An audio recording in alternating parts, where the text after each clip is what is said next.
पण त्यापुढेही जाऊन मंत्री महोदय आणि माननीय मुख्यमंत्र्यांची तुमची आणि या पदाधिकाऱ्यांची बैठक करून देतो. तुम्ही एवढं लांबून महाराष्ट्राच्या कानाकोपऱ्यातून आलात आणि माझी विनंती आहे की तुम्ही हे आंदोलन संपवा आणि घरी आपल्याला जावं. मी तुमचा वकील, तुमचा भाऊ म्हणून या ठिकाणी तुमच्यासाठी लढतो. एवढं आश्वासन तुम्हाला मी या निमित्ताने देतो.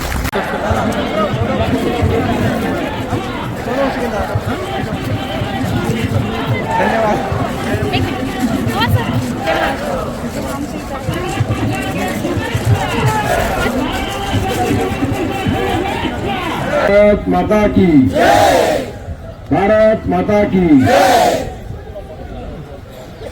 महाराष्ट्र राज्य संगणक परिचालक संघटना या संघटनेच्या वतीनं आज आपले अध्यक्ष आमचे मित्र सिद्धेश्वर मुंडे, उपाध्यक्ष मुकेश नामेवारजी, सचिव मयूरजी कांबळे, आमचे लातूर जिल्ह्याचे अध्यक्ष ज्ञानेश्वर सूर्यवंशी, आमच्या औषधचे अध्यक्ष पवन साठे, मंचावरील सर्व पदाधिकारी आणि बंधू भगिनींना, आज आपण आपल्या विविध मागण्यांसाठी एक दिवसीय आंदोलन करत आहोत. मी खरं आज सकाळीच मला पवनचा फोन आला होता आणि जवळपास 500 मेसेज मला आलेले. कंटाळून मी तुम्हाला भेटायला आलो.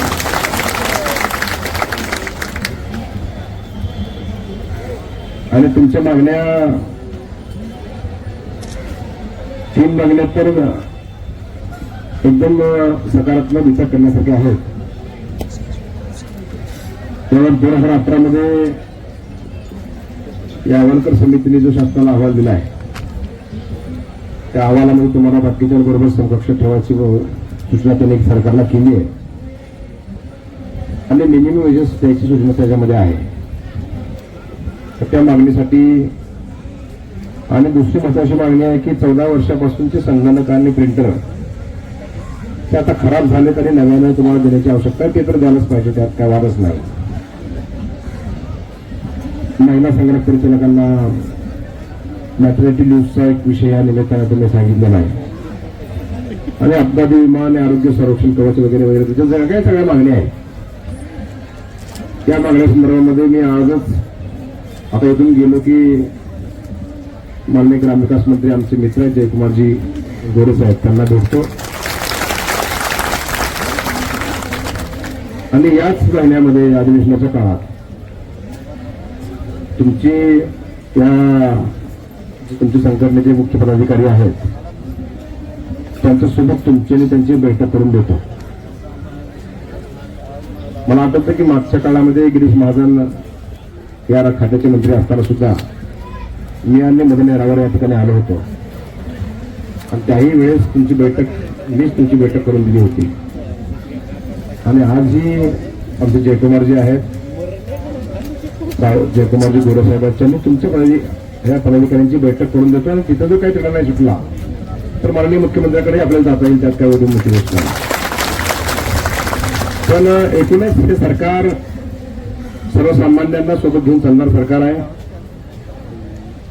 अगदी पोलीस पाटलापासूनचा विचार केला किंवा ग्रामपंचायत कर्मचाऱ्यापासून विचार केला तर माननीय देवेंद्रजी मुख्यमंत्री असताना 14 ते 19 मध्ये त्या काळामध्ये सगळ्याच मागण्या मान्य केल्या. अगदी आशा वर्कर असतील, आमच्या गटाच्या महिला असतील,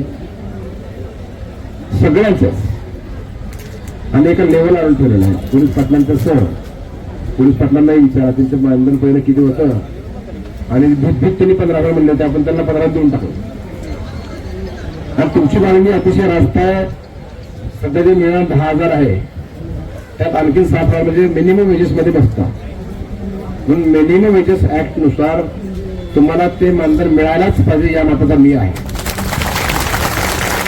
यासाठी मी माननीय मंत्री महोदयाकडे आग्रह करेल आणि मी आणि मंत्री महोदय आम्ही जाऊ तुमच्या या 3-4 पदाधिकाऱ्यांच्या सह माननीय मुख्यमंत्र्यांच्याकडे. कारण आता बजेट होऊ द्या एकदा 6 तारखेचं, त्यानंतर आपल्याला पुरवणी मागण्या चर्चा करता येईल. आणि तुमची मागणी मागण्याचा मी आजही प्रयत्न केला पण मला संधी मिळाली नाही. सकाळी संधी मिळाली पण मी गारपीटचा विषय घेतला कारण आमच्याकडे गारपीट खूप झाली आहे.